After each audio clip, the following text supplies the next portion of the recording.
भूतिया कहानी पुरानी हवेली का रहस्य। गांव के बाहर एक पुरानी हवेली थी जो सालों से बंद पड़ी थी।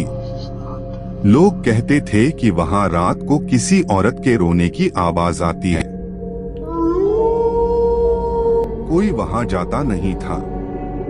एक दिन 4 दोस्त रवि, अमन, प्रिया और नेहा ने तय किया कि वो उस हवेली में रात बिताएंगे, सच का पता लगाने के लिए। रात के 12 बजे वे हवेली पहुंचे। दरवाजा अपने आप खुल गया। भीतर घुप अंधेरा था। चारों ने टॉर्च जलाई और कमरे दर कमरे घूमने लगे। अचानक एक कमरे में पुराने झूले पर कोई बैठा दिखा। सफेद साड़ी में एक औरत जिसके बाल खुले थे और चेहरा झुका हुआ।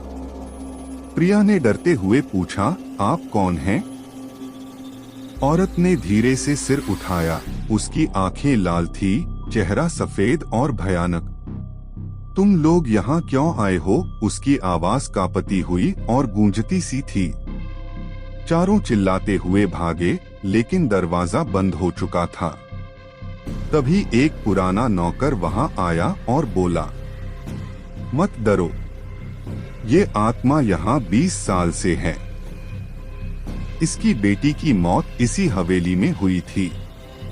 तब से हर रात वो अपनी बेटी को ढूंढती है। रवि ने डरते डरते पूछा, अब हम क्या करें? नौकर बोला, अगर तुम सब मिलकर एक दिया जलाकर उसकी बेटी की तस्वीर के सामने माफी मांगो तो शायद उसकी आत्मा शांत हो जाए।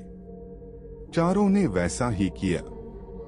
अगले पल वो औरत धुएं में बदलकर गायब हो गई। अगली सुबह जब गांव लौटे तो सबको यकीन नहीं हो रहा था कि वो जिंदा लौट आए हैं। लेकिन अब भी उस हवेली से कभी कभी रोने की आवाज आती है। शायद कोई और वहां गया हो। ऐसी ही रहस्यमय कहानी सुनने के लिए हमारे चैनल को सब्सक्राइब करके रखना।